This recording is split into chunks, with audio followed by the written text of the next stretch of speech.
누군가는 자국의 이익을 위해 확진자와 사망자 수 숨기기에 급급할 때 자국의 체면 같은 것은 생각하지 않고 사망자 범위를 넓히고 과감하게 합산 집계해온 나라가 있습니다. 바로 유럽의 벨기에입니다. 특별한 집계 방식 때문에 벨기에는 치명률 세계 1위라는 불명예를 떠안았습니다. 벨기에는 왜 이런 일을 자처했을까요? 글로벌 통계 웹 월도미터 집계에 따르면 벨기에는 22일 기준 확진자가 49,956명, 사망자는 5,998명입니다. 치명률은 세계 평균인 7%를 훌쩍 뛰어넘는 14.6%로 세계 1위입니다. 벨기에가 치명률 세계 1위가 된 데에는 독특한 사망자 집계 방식 때문입니다.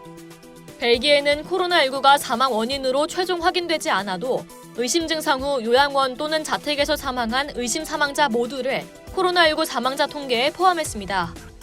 실제로 벨기에의 치명률은 다른 유럽 국가와 같은 기준을 적용하면 높은 편이 아닙니다. 벨기에에서 집계된 코로나19 사망자 중 44%는 병원에서, 54%는 요양원에서 사망했습니다. 병원 사망자만으로 재산정한 벨기에 코로나19 치명률은 세계 평균에 가까운 6.4%입니다. 이를 두고 벨기에의 바이러스 학자 마크 반 라스트는 멍청하다고 비판했습니다. 그도 그럴 것이 지금 시기에 확진자 수, 사망자 수는 국가 이미지에 큰 타격을 주고 있기 때문입니다. 역시나 치명률 1위라는 오명이 국제적 신뢰도를 떨어뜨린다는 부정적 여론도 상당합니다. 논란이 거세지자 벨기에 정부는 요양원과 병원에서의 사망 건수를 구분해 발표했습니다.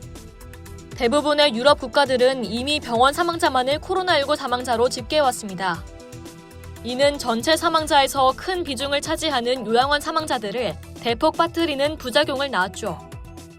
가디언지는 지난 9일 보도에서 영국 요양원 대표기관인 케어 잉글랜드가 요양원 사망자 수를 1,000명에 육박할 것으로 추정하는 반면 정부가 집계한 사망자는 20명에 불과하다고 지적한 바 있습니다. 한편 치명률 집계 기준에 대한 벨기에 내부 여론은 엇갈리지만 더욱 포괄적인 형태의 현 기준이 바이러스 확산 억제에 영향을 미쳤다는 평가도 있습니다. 벨기에에서 지난 19일 새로 병원에 입원한 확진 환자는 232명으로 한 달 만에 가장 적었고 20일 신규 사망자도 168명으로 전날보다 62명 줄었습니다. 벨기에의 코로나19 과학위원회 위원장 역시 포괄적인 집계 방식은 우리가 필요한 곳에 신속하게 개입할 수 있게 해주며 긴장감을 조성해주므로 매우 중요하다면서 벨기에가 그 점을 부끄러워해서는 안 된다는 입장을 표했습니다. 벨기에의 코로나19 대책위원회의 대변인 또한 지난 20일 기자회견에서 이외에도 올바른 방향으로 가고 있는 지표가 여러 개 있다면서 위기의 정점이 지난 것 같다고 평가했습니다. 높은 치명률에 따른 높은 경각심이 확산 방지에 오히려 도움이 됐다는 분석입니다. 이상 여의도튜브였습니다.